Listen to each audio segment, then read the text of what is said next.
600 is the nothing personal word of the day for Thursday, May 19th, 2022. Today is Nothing Personal's 600th episode. We have almost 700 in the feed with sit-downs and mailbags, but they're all actual, but the way we do it with a rundown and a pick and a wait to see and a so you want to talk to Samson, 600.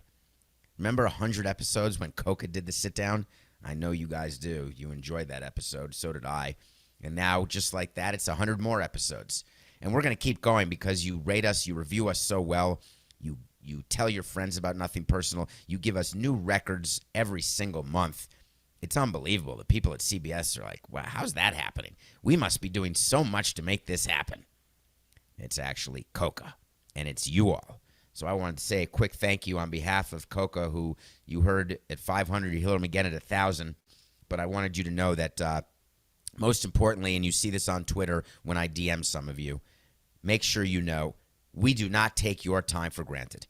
You give us 45 minutes. We spend a lot of time preparing to look unprepared. We spend a lot of time thinking about the best way to give you the best topics for the best show, to give you the best insight into things that you just don't get anywhere else, in a voice that you just don't hear anywhere else, with information that you're not going to get because of what we've been through before we started Nothing Personal. So we're going to keep going, whatever iteration, however it looks. But thank you for 600. That's the word of the day. And I'm so happy that I get to celebrate with Nick Saban. It seems like a dream to me that I could put together with Coca the show for 600, and I get to listen to video of Nick Saban answering questions and complaining and talking about NIL and money. If you don't know what I'm talking about, listen closely. Do you know there are new rules in college sports? You can get some rich boosters who, instead of giving money under the table, they're giving it over the table in the form of sponsorships with companies that clearly don't have the money to deliver these types of sponsorships, but are being funded in order to give the sponsorships to the players so those players will go to the schools. It's exactly what the Supreme Court said because it's exactly what y'all wanted. Well, guess what? You've got it. College sports is now a professional league. They're not unionized. They don't need to be. College athletes are now free agents. I don't mean the water polo players or the water skiers or the snowboarders or the snow skiers. I mean, I'm not even sure about the fencers. I am sure about the basketball players and the football players. I wonder what the long-term impact is of all the money going to the players instead of into the program so that the program can feed all of the other programs that don't make any money and use the profits off the big programs.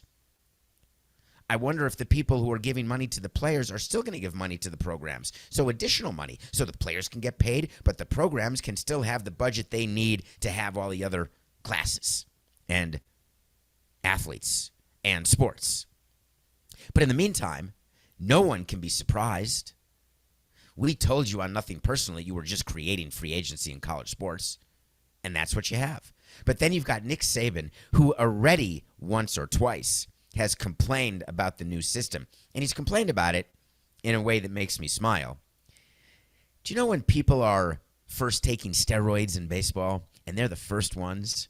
And then all of a sudden, they're getting paid because they're hitting 60 home runs, and everyone else is hitting 30. And then all of a sudden, you got some schnook with the Orioles hitting 50, getting paid, and the players are saying, whoa, I guess that now everybody's going to do it? But if everybody's going to do it, then the advantage that I had by doing it is going to become less of an advantage? You mean the playing field's going to be level, and I'm going to have to survive on my own skill and ability and talent? Come on, man, don't do that. I'm so sorry, Nick. Yes, Texas A&M had a better recruiting class than you did. Sorry. Yes, Texas A&M paid its players. Sorry. Yes, Deion Sanders paid his players. Yes. So what are you complaining about? Let me read you a quote.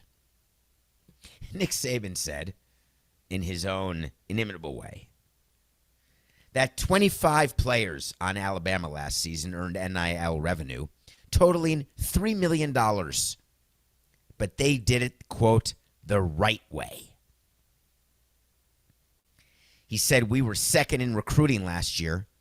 A&M was first. That's Texas A&M with Jimbo Fisher. Hey, is Jimbo Fisher Coca the old Michigan guy? Doesn't matter, does it? We were second in recruiting last year. A&M was first. A&M bought every player on their team. Made a deal for name, image, and likeness. We didn't buy one player, Nick said. Insert by David. That's in my document. Horse hockey. Close parentheses. But I don't know if we're going to be able to sustain that in the future because more and more people are doing it. Are you listening? Take a breath. Don't crash your car.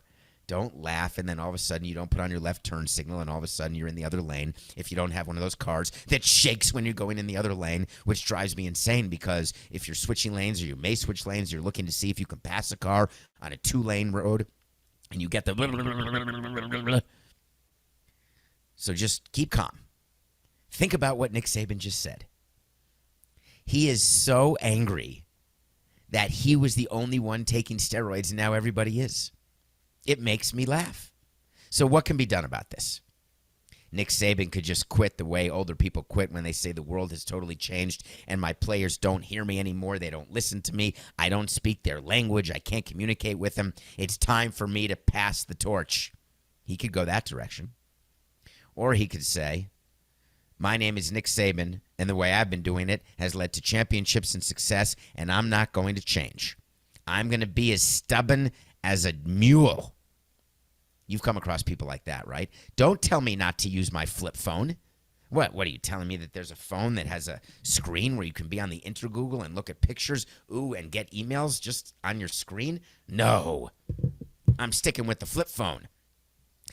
And by the way, I'm not getting rid of my liquid paper or the ribbon I have to put in where I have to hit the A to get rid of the A to get the E in, and then the E is always like the movie The Jagged Edge with the typewriter. Hey, that's the typewriter that did it with Robert Loggia. Those are a little too random references, aren't they, Coca? People will get through it. You can Google it. The Jagged Edge happened to be a great movie, and it's sort of a scary, suspenseful, interesting movie. If I'm not mistaken, the person in The Jagged Edge who gets in trouble and gets charged with the crime, I believe, is Liam Neeson before Liam Neeson was famous for kidnapping his kids or unkidnapping his kids. I think. Coca, can you just do a quick check while we're here? Just make sure that I'm right because I want people to go see Jagged Edge as an extra review, even though we're reviewing 2 movies later because of the story I'm going to tell you. Anyway, Jagged Edge in it has a typewriter. But you know those guys who just keep using typewriters even though there's a computer? That's Nick Saban. He's a dinosaur. The NCAA has fully embraced the new NIL. The NCAA is scared of what it's created but knows it can't go back because once you take the tube out of the toothpaste. Have you ever tried to put toothpaste back in a tube once it gets out? Like when you do that, like you squirt too much and all of a sudden it's just overwhelming. What do? It goes in the sink. You can't put it back in the tube. You can't be like, oh, I'll just hold it for tomorrow. NIL and paying college players is out of the tube, and it's not going back. Now, the NCAA is coming up, and they're saying, well, we're now going to enforce to make sure that this is not recruiting, that all of the boosters are doing exactly what they should be doing, and they're not going up to players and saying, we're going to give you this if you go there and that, and if you go here. What? Of course that's what's happening. It's happening over the table the way it was happening under the table. You think John Ruiz in Miami, we talked about this. You think he doesn't have a say in which players are going? Oh, yeah. It's the coaches like Nick Saban who say, hey, John, could you go give that guy some scratch? Want to line his pockets with a car, a little deal, maybe a mattress, something good. Deion Sanders is going to respond, and Deion Sanders tweeted that he's going to respond that his player didn't go to his school because of $1 million, that his player switched because, remember, that number 1 prospect in high school was going to sign with the team and then all of a sudden signed with Deion Sanders' team. I think it's Jackson State, and was rumored to have gotten $1 million, and Nick Saban called him out, and Deion Sanders immediately responded and said he's going, and he used the race card basically in his tweet talking about, this is Deion Sanders, saying, I mean, I don't mean that he's using a race card in a negative way. He's just saying it's historically black college or university, and that's the reason why this player who's black is going to this school. So trying to make it about race. When it's okay, Dion, it could be about race. It could be about him wanting to be with you as a coach. It could be about him wanting to be at Jackson State. But it also could be about the fact that he is getting paid that amount of money, and that's okay too. You're playing within the new set of rules. Don't fight Nick Saban. Don't create a race war over this. Just call Nick Saban the old man that he is, and then move on. Jimbo Fisher wants to respond, and he responded with some meaningless quotes as well. That's the thing about Nick Saban. He's like is he like the Phil Jackson of NBA coaches, or you know what? I got it.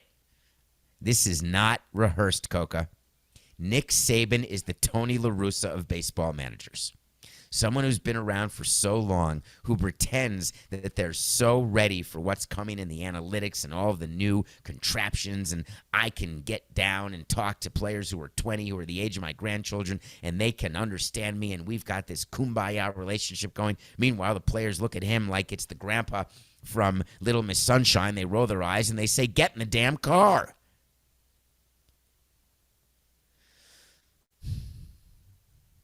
That's it, Coca. That's it. All right, play some music. You know what I want?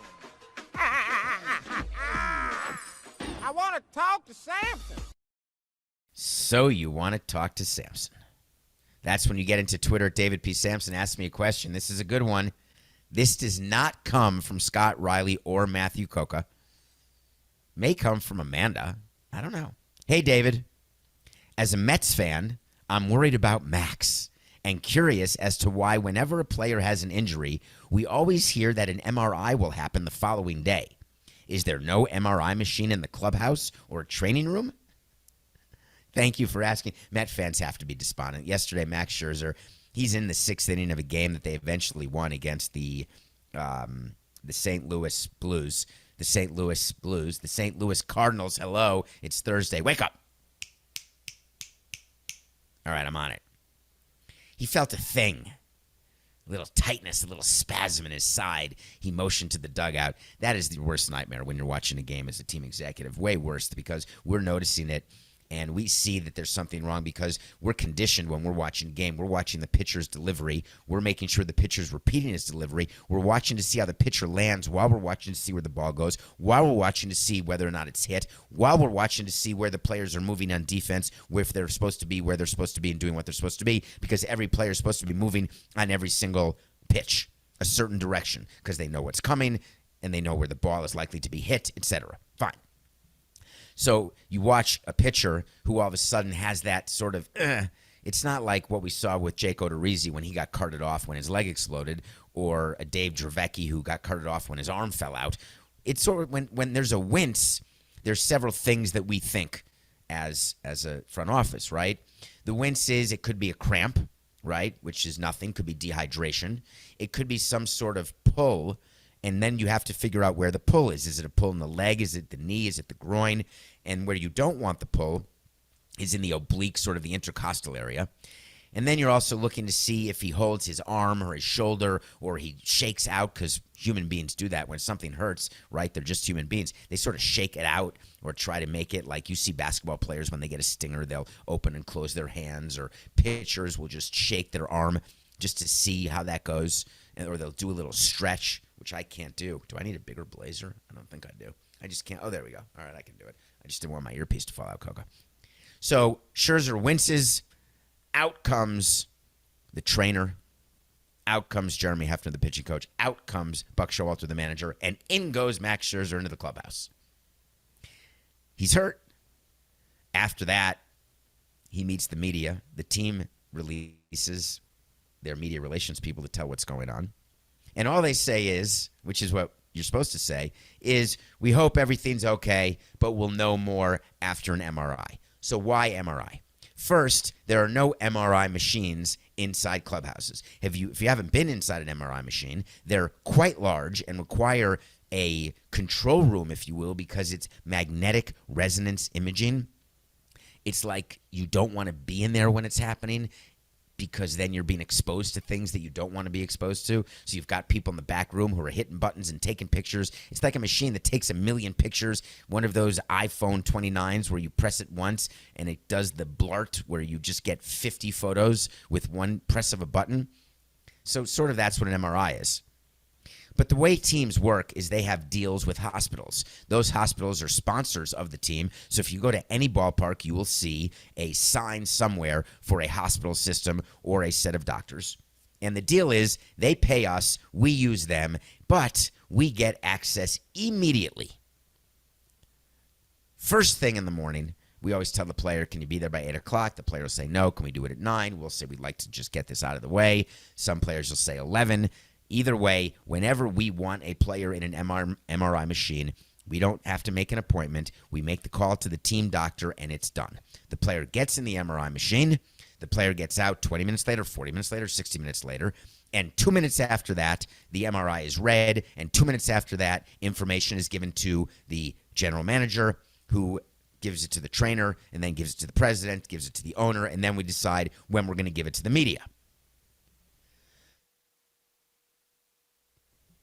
The reason I mention that is that so many times teams say we don't have the results yet, we're waiting, and you've heard me tell you on Nothing Personal that is absolute, that they're lying to you. We always knew the results of the MRI immediately. And what they're looking for with Max is they're trying to figure out whether or not it's just a little strain, whether or not he actually could have torn something like an oblique. Max Scherzer said he doesn't think it's a major strain. But he also admitted that he doesn't know what this pain is. He's never had it before. So Max Scherzer did a very veteran thing, and we tell our pitchers this during spring training when we meet them for the first time. Don't be a hero. Because if you're hurting and not telling us, it's going to be impacted, right? The way you throw is going to be impacted. Your velocity is going to be down. And worse than that, you're going to hurt a different part of your body. Therefore, when you feel something, say something. Players who are trying to make a team don't listen to that, and they end up screwing their careers. On the other hand, veteran players who are under guaranteed contracts, who have made enough money that they're good to go no matter what, they are more apt to understand and be more mature. I'm not being an ageist. There are just more older players who are willing to understand their bodies, know their bodies. I guess that's true of all people. As you get older, you know your bodies, you know what you like, you know what you don't like, you know what hurts, you know the difference between being injured and being hurt, you know what you can train through, what you can't train through. I go through that with my running. As I'm getting older, I've got more aches and pains and squeaks and different things that are harder to get going, but I can tell the difference between that and when I've got shin splints and I've got to ease up for a week or two. So Scherzer luckily knew to put himself out of the game, where he acknowledged that other pitchers, Buck Showalter acknowledged other pitchers may have kept pitching just to say, that was just one pitch, and then the next pitch could be a complete blowout. So did Scherzer get out of the game fast enough? We got to wait to see. So, ready? Wait to see. Here it is, Coca. Book it. It's official. Max Scherzer, under no circumstances, will be making his next start. Max Scherzer will be put on the injured list.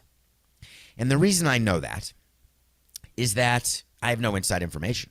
I can just tell you from the experience we had with our pitchers. When Max Scherzer's been dealing with a dead arm the way he did last year, Max Scherzer, who had the stressful offseason as he was negotiating the collective bargaining agreement, the New York Mets being in first place even without DeGrom, who still won't be back. And by the way, Coca, we had 3 people get into my DMs, 3 separate people who said we do have a wait to see about DeGrom's 2022 season that existed before yesterday. And I admit to you, I didn't check it because I was doing other stuff yesterday, but I will check it and we will get back to you on Monday whether or not that's the case. But they've got DeGrom, who's not coming back till July. They're still in first place. They're going to be pitching in October is what their thought process is. This is an opportunity to get Max Scherzer a blow. And when you can get a veteran pitcher a blow who doesn't need to then go down to the minor leagues and do a bunch of rehab starts, when you're just giving his arm a minute, the best way to do it so you're not tempted to use him, even if you lose a few games in a row, or even if you've got a bulldog like Max Scherzer who wants the ball every day, the best way to do it is to put him on the IL. So a wait to see here, Coca. Max Scherzer will be put on the injured list by the New York Metropolitans. Okay, I got to tell you what went on last night. When we come back, I was going to review, I told you yesterday's show, I was going to review Taking Chance. I'm going to review that Monday now, but last night was a double feature of a different kind, and I'm going to explain why when we come back. Welcome back to Nothing Personal. It's David Samson on show 600, by the way, and I truly do appreciate you, as I told you. I still watch a movie every single day. So some of you have picked up on it. If you're watching on Nothing Personal with David Samson YouTube channel, I am not in New York or Florida. I'm actually in Denver, Colorado. And I'm here because I'm supposed to be climbing mountains in order to train for something that is happening this summer that I've not yet discussed. But I guess I'm going to mention it now, just on episode 600, just so you can hear about it. What I'm trying to do is climb Mount Kilimanjaro in Tanzania and then run a marathon from the summit. Not many people have ever done this. I'm going in a group of 21 people from around the world where you take 5 or 6 days to climb Mount Kilimanjaro while trying to become acclimatized. And then when you summit, which means you start at midnight, the last day, it's a 5-day hike to get up there. You hike 7 hours, you get to the summit, then you take off your clothes, put on different clothes, and then run a marathon. At 19,000 feet it starts, and you make your way down Kilimanjaro, and it's insanity. So I'm in Denver trying to practice by climbing mountains and running around and looking like an idiot and going to REI flagship store here and buying out the entire store, because if you can't do it, you might as well look good while you can't do it. Trying to figure out how many layers I need. Is it going to be hot? Is it going to be cold? Meanwhile, it's 85 in Denver, and I'm supposed to do a huge hike tomorrow. And guess what? There's a 21-inch snowstorm coming to Denver.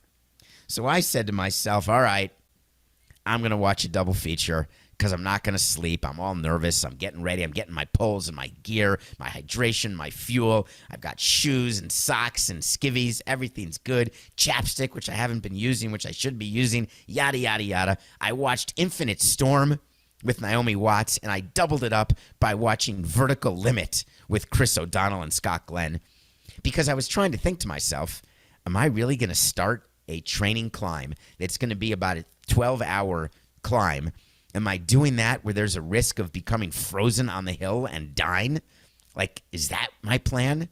Or am I just going to be cocky like the guy in Infinite Storm, where he goes out by himself with nothing, even though I'll have water in a backpack, but that's it. I'm not going to have a sleeping bag or anything. I'm not alone. This guy went alone in Infinite Storm, and then Naomi Watts, this strong, amazing woman who was in another movie about the impossible, about what happened in Thailand with that tsunami. God, Naomi Watts is like sort of this action figure-y actress now who tends to save people or need to be saved or part of natural disasters.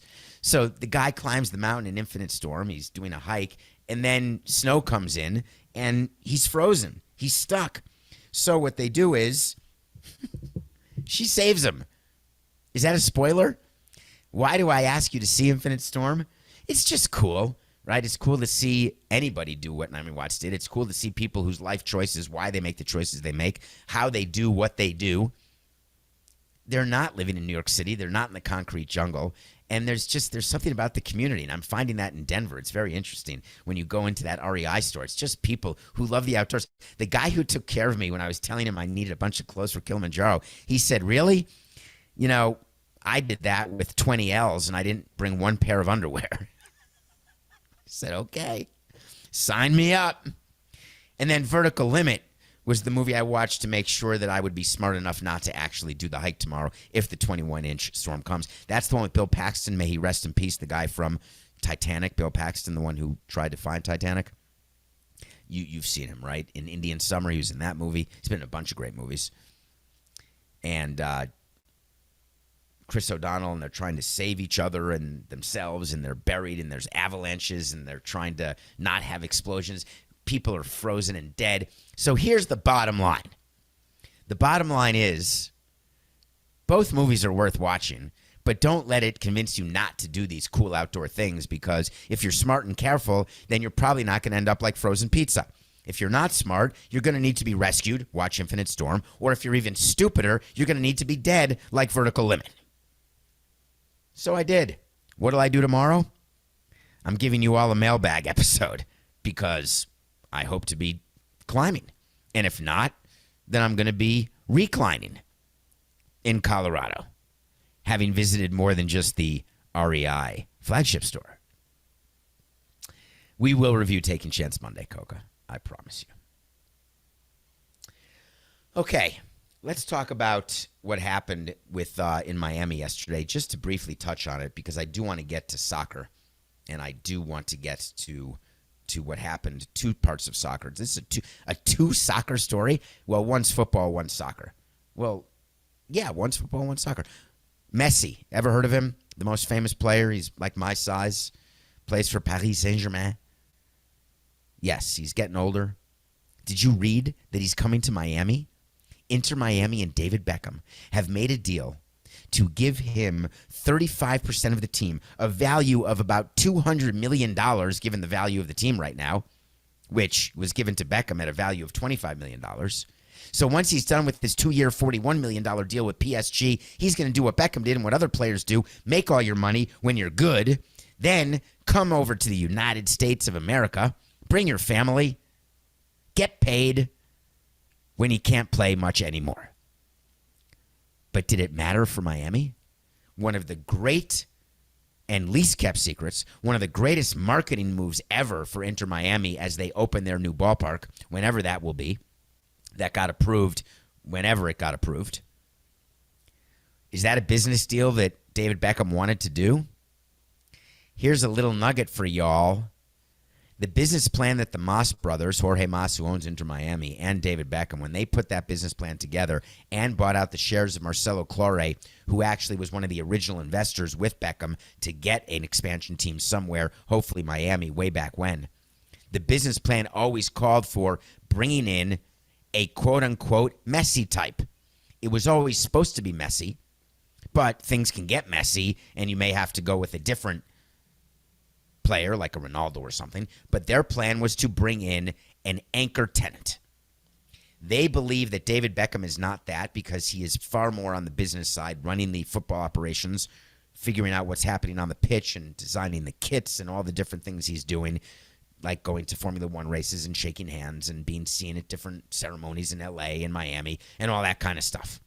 So he's not doing anything for the on-field product, and Inter Miami needs someone on-field. And they need a draw, because Beckham, they knew in advance when they were putting this business plan together that Beckham was not actually going to be the draw. He wasn't going to be in the community enough. He wasn't going to be the face of the franchise enough. He was going to be this sort of ivory tower guy, which is exactly what he's become. So they need a face of the franchise. Messi would be the perfect face, even if he can't perform. Because right now, you've got a team that doesn't perform, but they have no anchor tenant. They have no star player. Messi will be that for Inter Miami. It will put Inter Miami on the map when they get Messi. The problem is, if he's so past his prime that he can't win, then all of a sudden, you've got yourself the Los Angeles Galaxy. You remember? You can Google it. The Los Angeles Galaxy did the same thing with a guy named David Beckham. What have we learned? Nothing. Of course, Lionel Messi's agent, who's also his father, which I never suggest. You do not want your father as your agent. Trust me, bad plan. But his father came out and said, not true. Not happening. I don't know where this came from. Well, here's a little nugget for you. We're doing a double wait to see, Coca. Is that okay? We have the first one, which is Max Scherzer going on the injured list. The second wait to see, which is when we say something's going to happen, and if it does, we revisit it. If it doesn't, we revisit it. Have you watched all the pre- and post-game shows during all these playoffs? Have you seen more hot takes just for the purpose of having hot takes? It makes me laugh. This is no hot take. Messi's coming to Miami. Biggest news of the day yesterday in soccer, though, was not Messi in Miami. It is the historic deal that was cut between the collective bargaining agreement between the U.S. Federation, the U.S. Soccer Federation, and the men's and women's national teams. There has been talk of this for quite a while. There's been a bunch of lawsuits. We've covered a bunch of them about equal pay. We've covered all of the things that the women feel they are not getting. They're not getting equal pay during matches. They're not getting equal cuts of the revenue. And during this time of gender equality, their view was this is a good opportunity to attempt to get what we've never had before. And I gave you the business argument that the men generate more money, and that's why the men get money. That doesn't make it right. It doesn't make it wrong. It just makes it factual. The reason why MLS has a salary of $17 million for its Miami team, but you go over to, pick any team, right? Pick Liverpool, their payroll is higher. Their revenue is higher. There is no question that men generate more revenue from a sponsorship standpoint, from a ticket sales standpoint, from an average ticket price standpoint. There's more money and more revenue generated in men's World Cup than there is in women's World Cup. Broadcast, ticket, everything. Maybe not food and beverage because they both sell out and they may charge the same prices. But pretty much just assume it's everything.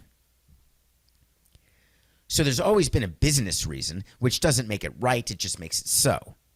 Well, now, in a historic agreement, there has been a decision made that no matter how unequal the revenues are, there is a new CBA that will create equal pay for men and women in soccer. This is major, right? So now when women go to the World Cup and win, they're going to make as much money as the men who go to the World Cup and lose in the first round. That's pretty significant because in the past, women would win the World Cup and they'd make way less than the men who would sometimes not even qualify, not even make it out of the first round. So that's the first thing they're going to do. The second thing they're going to do is even bigger than the first thing. Have you heard of the organization FIFA? It's like a little fiefdom. We've talked about that. Do you know that there are payments made from FIFA to the United States soccer federations? As part of this new agreement, those payments are unequal, and that's not changing. However, when the money comes into the U.S.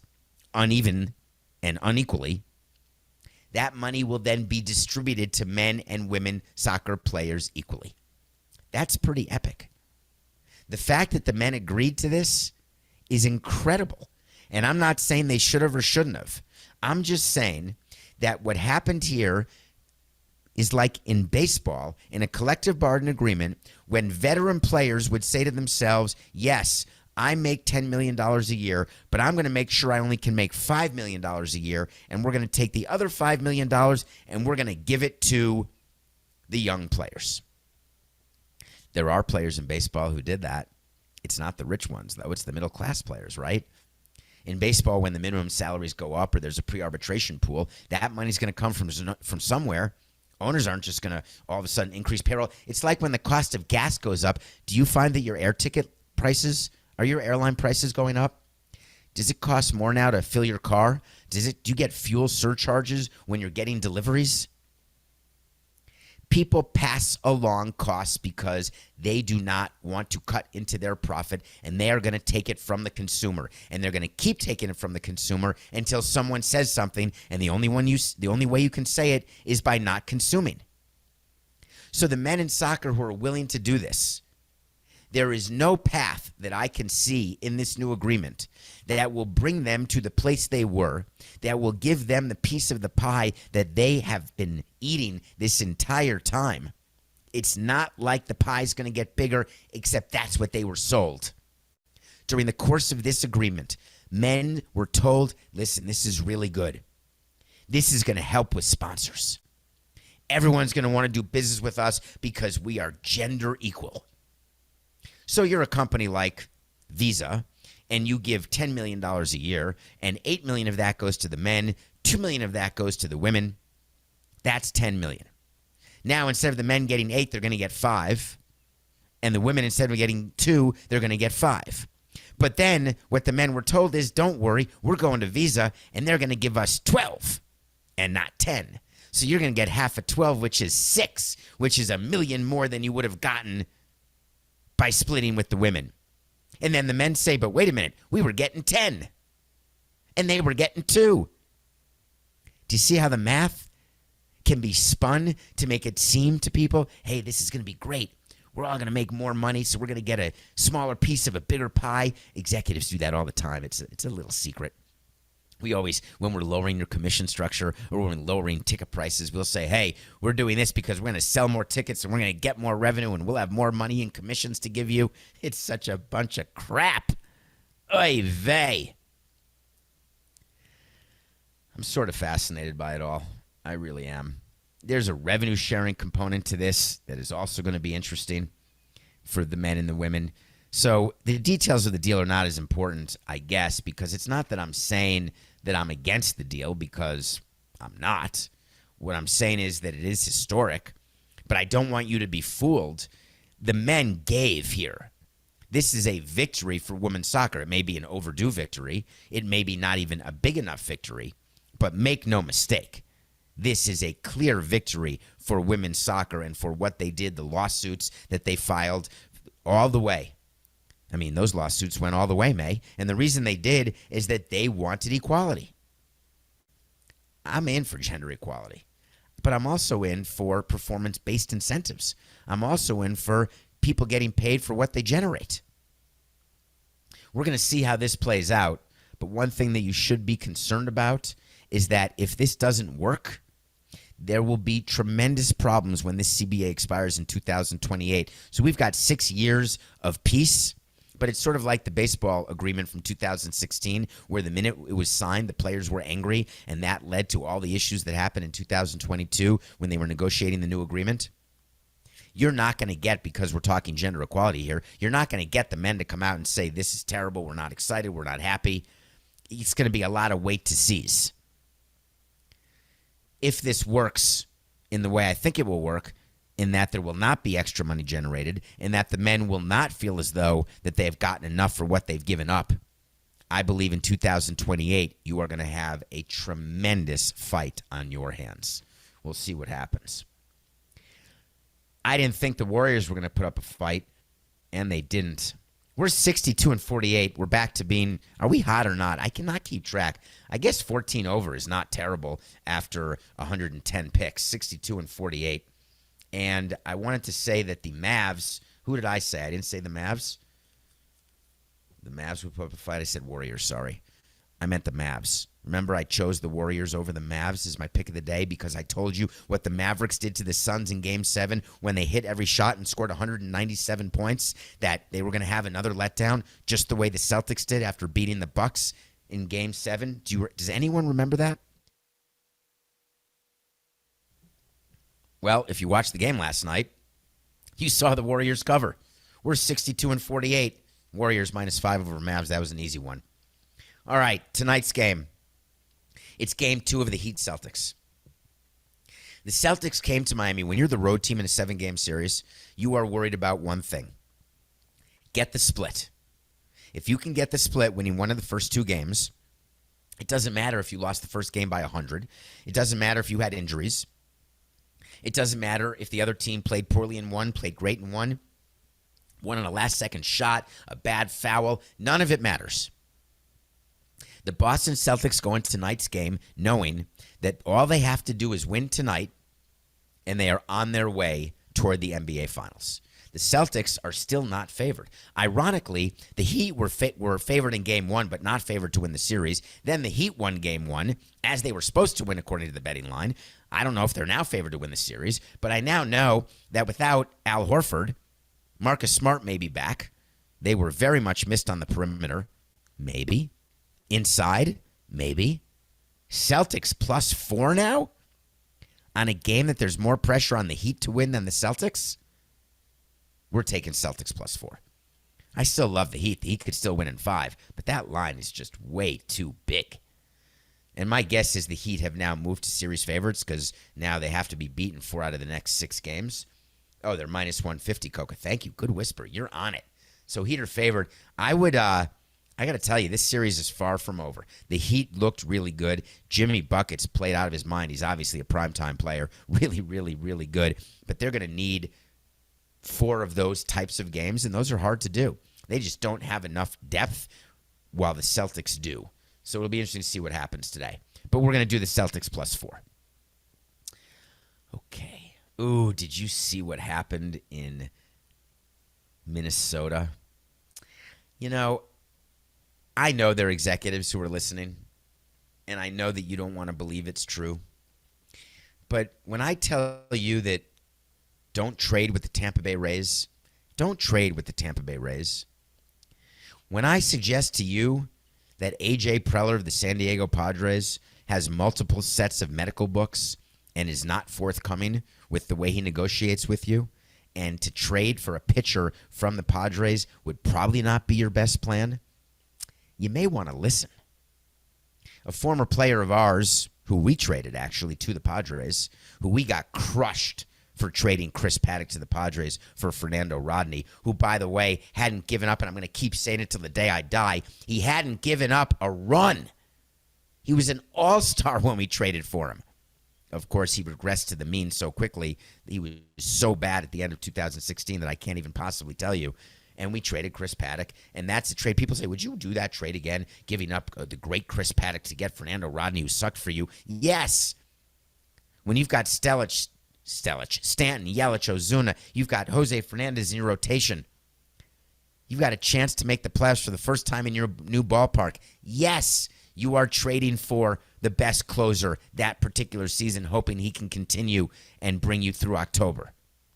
So Chris Paddack goes to the Padres, starts off great. Everyone's criticizing Samson. You don't know squat about nothing. You're the worst executive of all time. How could you trade Chris Paddack? No wonder the Marlins are in such trouble and they stink so badly all these years later. It's because of you.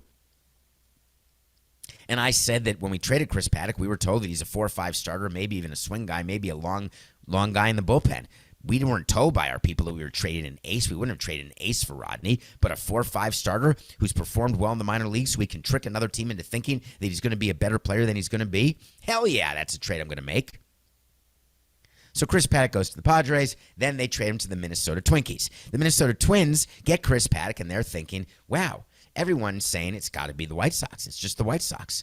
Rocco Baldelli had an underperforming team last year, very disappointing, and they say to themselves, we're going to totally make our rotation way, way better than it was.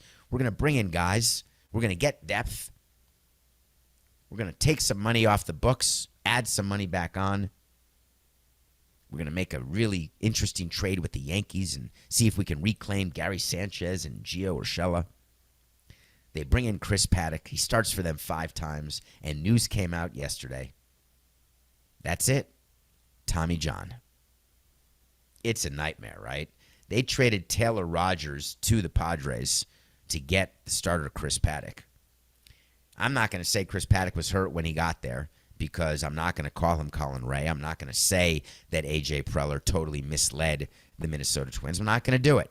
I'm going to ask you to look at the history of trades with the Padres, look at what they've admitted to, look at what they've pled guilty to within baseball, look at the punishments and fines that they have paid, and then say to yourself, I wonder whether they knew something.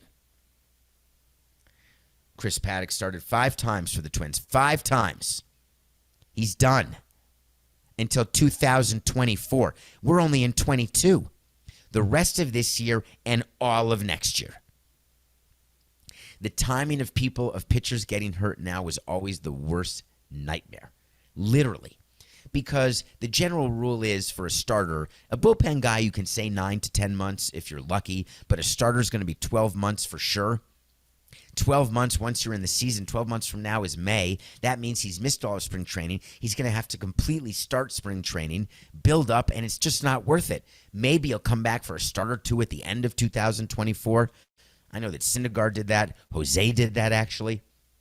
So it's possible he'll be around sometime in 24, All-Star break, August of 24. But what a complete nightmare for the Twins. Now, the schadenfreude that goes on when pitchers get hurt on other teams, which I've told you on Nothing Personal, is something that I'm not necessarily proud of, but is something that everybody feels. When you look at the White Sox and their injuries, and you look at the fact that they were supposed to win this division in a walk-off, and then you say, all right, now one of their guys is hurt. Good. But, of course, you don't say that publicly. The reason why you say it privately, and we'd be on each other's phones immediately when a player would get hurt in the National League East, and it's a pretty simple equation, right?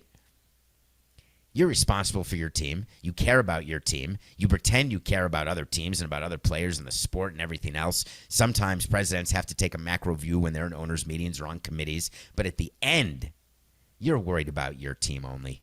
Hard stop. Why? Because it's just business. Enjoy the mailbag episode tomorrow. We'll be back Monday. I'm not going full vertical limit. You're stuck with me Monday. This is nothing personal.